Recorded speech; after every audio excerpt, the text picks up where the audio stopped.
முசாஃபர் நகர் கலவரம் தொடர்பாக பாரதிய ஜனதா கட்சியைச் சேர்ந்த 2 எம்எல்ஏக்கள் கைது செய்யப்பட்டுள்ள நிலையில் உத்தரப்பிரதேசத்தில் ஜனாதிபதி ஆட்சியை அமல்படுத்த ராஜ்நாத் சிங் வலியுறுத்தியுள்ளார்.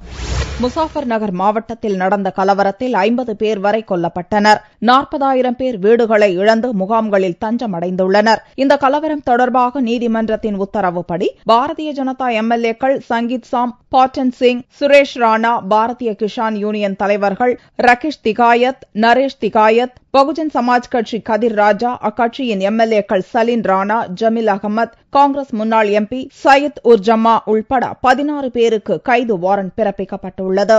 ஆனாலும் வெள்ளிக்கிழமையன்று சட்டசபை கூட்டத்தில் கலந்து கொண்ட எம்எல்ஏக்கள் மீது கைது நடவடிக்கை எதுவும் மேற்கொள்ளப்படவில்லை. இந்நிலையில் பாரதிய ஜனதா எம்எல்ஏ சுரேஷ் ராணா வெள்ளியன்று திடீரென்று கைது செய்யப்பட்டார். கைது வாரண்ட் பிறப்பிக்கப்பட்டதை அடுத்து சனிக்கிழமையன்று மீரட்டில் சரணடைந்த பாரதிய ஜனதா எம்எல்ஏ சங்கீத் சாம் கலவரத்துக்கு காரணமான வீடியோவை வலைதளத்தில் பிரசுரித்ததாக கூறப்பட்ட குற்றச்சாட்டை மறுத்தார். இதற்கு காரணமானவர் தனது அலுவலகத்தில் பணியாற்றும் உதவியாளர் என்று கூறிய சங்கீத் சாம் அந்த வீடியோ 5 நிமிடங்களில் அப்புறப்படுத்தப்பட்டு விட்டதாகவும் கூறினார். சரணடைந்த சங்கீத் சாம் போலீசாரால் கைது செய்யப்பட்டார்.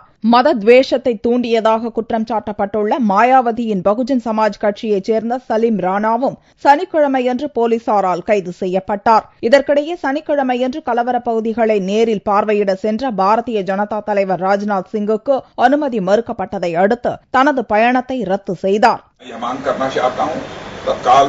यह गिरफ्तारी जो निर्दोष लोगों की जा रही है वो बंद की जानी चाहिए और हमारे जिन भी विधायकों की गिरफ्तारी के लिए वारंट जारी किया गया, कल तो हमारे सुरेश राणा एक विधायक की गिरफ्तारी की गई, उसके अतिरिक्त भी हमारे 2-3 और विधायक हैं.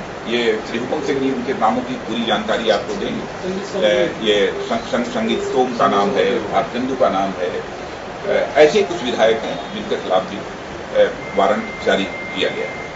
मैं समझता हूं कि अपने काले कारनामों पर पर्दा डालने के लिए उत्तर प्रदेश सरकार के द्वारा यह एक कोशिश की जा रही है. இதற்கு கடும் கண்டனம் தெரிவித்துள்ள ராஜ்நாத் சிங் உத்தரப்பிரதேசத்தில் ஜனாதிபதி ஆட்சியை அமல்படுத்த வேண்டும் என்று வலியுறுத்தியுள்ளார். மேலும் உத்தரப்பிரதேச கலவரத்தில் சிறிதும் சம்பந்தமில்லாத முசாஃபர் நகர் மாவட்டத்தைச் சேர்ந்த அப்பாவிகள் பலரை கைது செய்துள்ளதாகவும் ராஜ்நாத் சிங் குற்றம் சாட்டியுள்ளார்.